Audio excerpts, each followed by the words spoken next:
It's that Brooklyn stanky. We're coming to you live from the basement. Yo, Cos, man. What up, Cos? What's going on? What's going on, Cuzzo? How that see how thing going, man? You know, I got it you right. got the signs. You got the that's the signs. That's the signs. And all that, man. So what's been up? Good, man. You know, working. You know me, Cuzzo. I gotta keep working, man. For the rest of my life, I gotta work, man. So what's your latest project?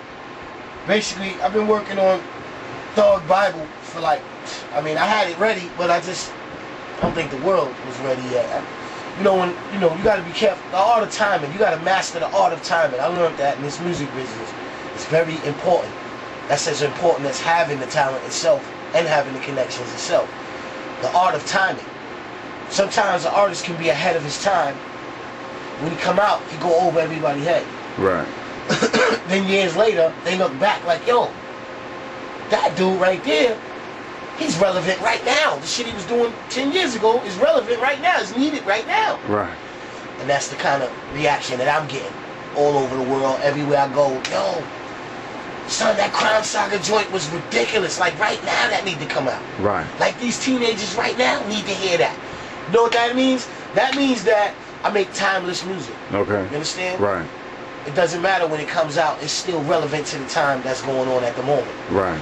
That's what I try to do on all of my songs. I try to make timeless music because of the type of artist I am.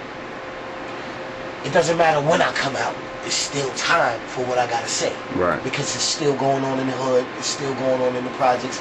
It's still going on. Like my cousin said, penitentiary is a revolving door.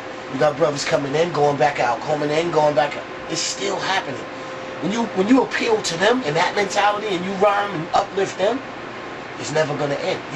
Because now the little dudes are coming up trying to outdo all the OGs. Right. The OGs are all all grandfathers now. Right. And now the little kids is coming up. Yo, I want to do it like they did it. They trying to outdo them. But guess what? They're gonna get introduced to that revolving door because that's the only, the only future for living that life. You understand? Okay. Learn from those OGs. Go talk to them. I guarantee you, none of them will be really telling you, yo, go bust your gun, do all of this, and all of that. They ain't gonna tell you that. They're gonna tell you go to school, do it right, make the right choices. I don't have a second chance to even be able to make that right choice now. I already blew it. It's finished. I got natural life. It's a wrap for me. And plus, you don't want to end up in here because I'm going to have to fuck you. Now, those in TV world who don't know you, introduce yourself. I be the one they call Shabazz the Disciple, man. The record speaks for itself, man. You know, ODB, rest in peace. You know what I mean? That day we was in the studio recording Brooklyn Zoo. Shame when you step through to the old dirty bastard, Brooklyn Zoo. That was a legendary day, and I'm glad I captured it. You know what I mean? On a picture, because I'll never forget that day as long as that was one of the illest moments in my career. As far as, yo, what was one of the wildest things you ever seen or happened to you? And yo, that was definitely one. You know what I'm saying? It was one of many, but that was one that, and I'm glad I captured it, and it's right there for me to remember it every day.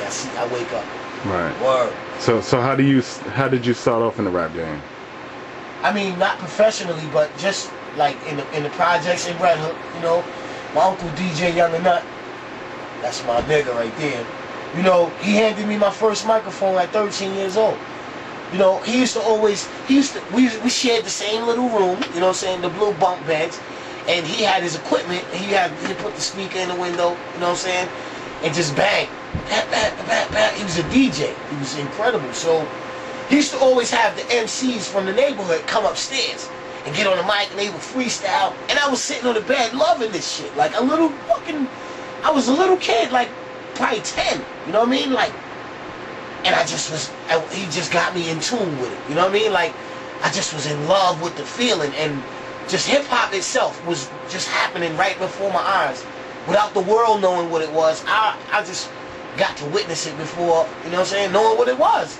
I just loved it though, you know what I mean? And one day, a couple of years later, he just got something to say, gave me the mic. I ain't even shut up yet. Right. Do you remember your first rhyme? Yo, in an ark like Noah, I sailed the Pacific. I am the man they call scientific Shabazz, everlasting great mind, you Allah. Matter of fact, I got it. I recorded my first demo. I produced it and everything.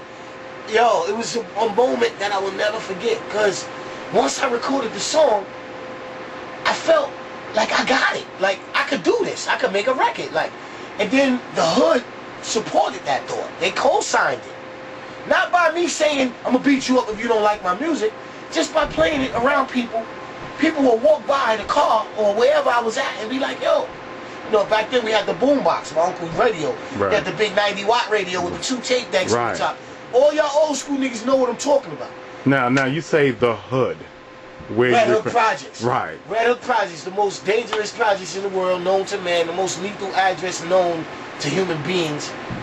If you survive that, you can survive anything. That's like the Bing. That's like lockdown. That's like the worst jails. ADX, the Supermax I heard about in Florence. That's probably hell on earth I heard. That was Red Hook Projects, for real, without the bars, but the mental bars, you know, the invisible bars. Right. But like I said, when I recorded my first demo, it's like some people are born with it and some people develop it over the years. I must have been born with it because I just had it. As soon as I got on that mic, it was like perfect. Like, not perfect, but it was like, for me, and at that time, it was like perfect. Like, for somebody to just come out like that from the gate. It was in me all the time, you know what I mean? Right. It's just that it wasn't time to bring it out.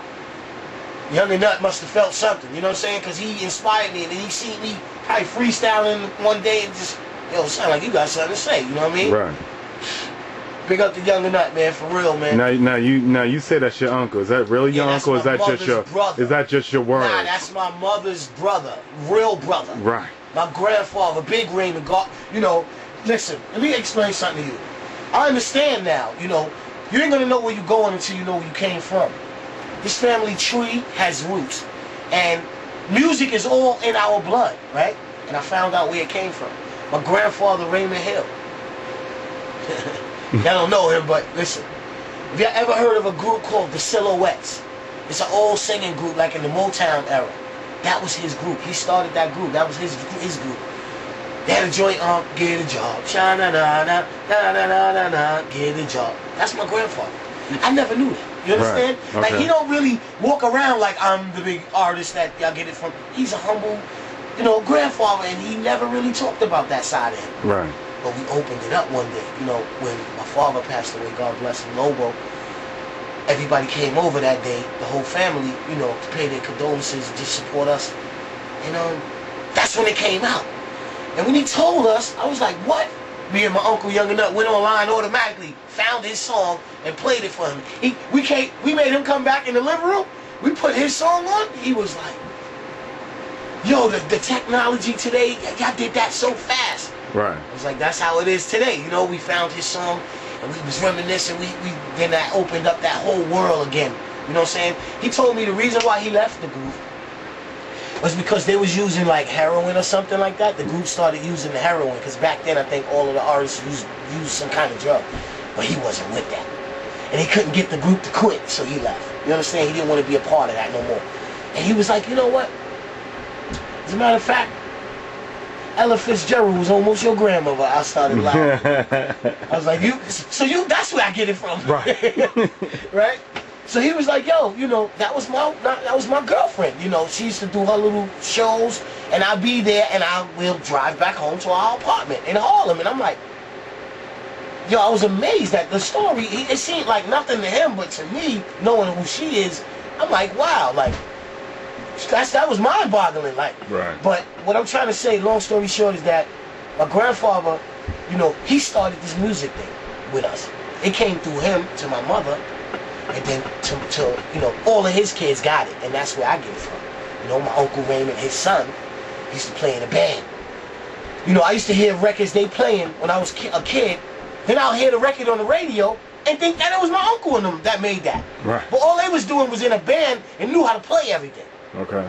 So that I realized that's where I get it from.